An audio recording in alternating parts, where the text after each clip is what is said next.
কেতিয়াও তেনেকুৱা পৰিৱেশ পোৱা নাছিলোঁ।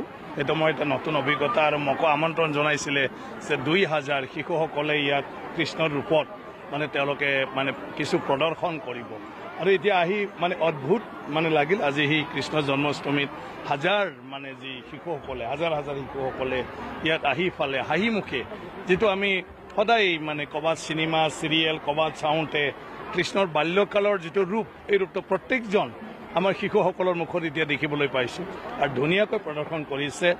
মই আজি স্মৰণ কৰিছোঁ আমাৰ মানে গুৰুজনা শ্ৰীমন্ত শংকৰদেৱলৈ, যিজনে অসমত এই সংস্কৃতিটো তেওঁ মানে ইয়াত মানে ৰোপণ কৰি থৈ গ'ল আৰু সত্ৰীয় সংস্কৃতি হিচাপে আজি সত্ৰ তৰৱৰ পৰা সেইটো সদায় আমাৰ মাজত জীয়াই ৰাখিল আৰু আজি তেওঁলোকৰ উদ্যোগত ইমান মানে আমাৰ নতুন প্ৰজন্মক তেওঁলোকে সত্ৰীয় নৃত্যৰ দ্বাৰা মানে শ্ৰীকৃষ্ণৰ এই বাল্যকালৰ এই যিবোৰ মানে আপোনাৰ কি কয় তেওঁলোকৰ যিটো ভংগীমা মানে তেওঁলোকৰ যিটো জীৱনী এইটো তেওঁলোকৰ জৰিয়তে প্ৰদৰ্শন কৰিলে।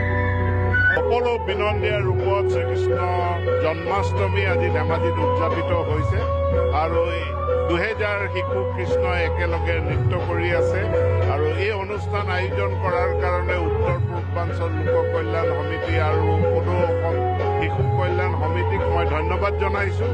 লগতে ধেমাজিৰ গাঁৱে গাঁৱে আমাৰ শিশুসকলক নৃত্য প্ৰশিক্ষণ দিছে শ্ৰী শ্ৰী উত্তৰ কমলাবাৰী সত্ৰৰ ভকতসকলে।